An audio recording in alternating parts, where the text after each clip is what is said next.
Hello guys, welcome to my new blog. আজকে আপনাদেরকে আমি দেখাতে যাচ্ছি একটা ছোট বিজনেসম্যানকে, যে নিজের উদ্যোগে একটা ছোট্ট দোকান নিয়ে বসছে। এটা হচ্ছে আপনাদের বাংলা হাই স্কুল মাঠ। এই মাঠে ছোট ছোট অনেক উদ্যোক্তাই আসে নিজের ট্রলি নিয়ে, ফুচকার দোকান, মুড়ির দোকান, জলপাইয়ের দোকান, কেউ আনারসের দোকান নিয়ে আসে। কিন্তু ইনি হচ্ছে একজন ছোট বিজনেসম্যান। সে নিজের উদ্যোগে একটা ছোট্ট দোকান নিয়ে বসছে, পাপড়ের দোকান। এই ছোট্ট দোকানেও আমি সিরিয়ালে পড়ে গিয়েছিলাম।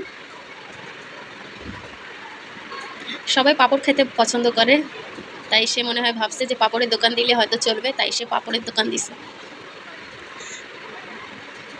ভাজা পোড়া মানুষ এমনিতেই পছন্দ করে বেশি, বিকাল হইলে একটু নাস্তা ভাজা পোড়া খেতে চায়। এনারও পরিকল্পনা ভালোই ছিল। মানুষ চাইলে কি না পারে, এই ভাইয়াটাকে দেখলেই বোঝা যাচ্ছে যে সে ছোট্ট একটা দোকানে বসে পাপড় ভাজতেছে। আর ভিড় দেখেন দোকানে, সেই ভিড়। সিরিয়ালে আপনাকে পাপড় নিতে হবে।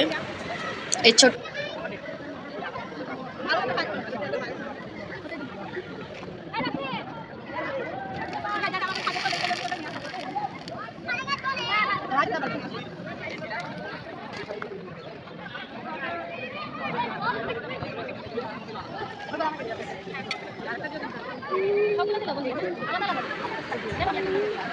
সাথে ওনার ওয়াইফও হেল্প করতেছে।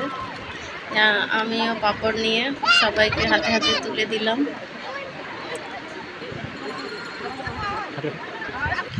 সবাই মিলে খাবো পাপড়টা।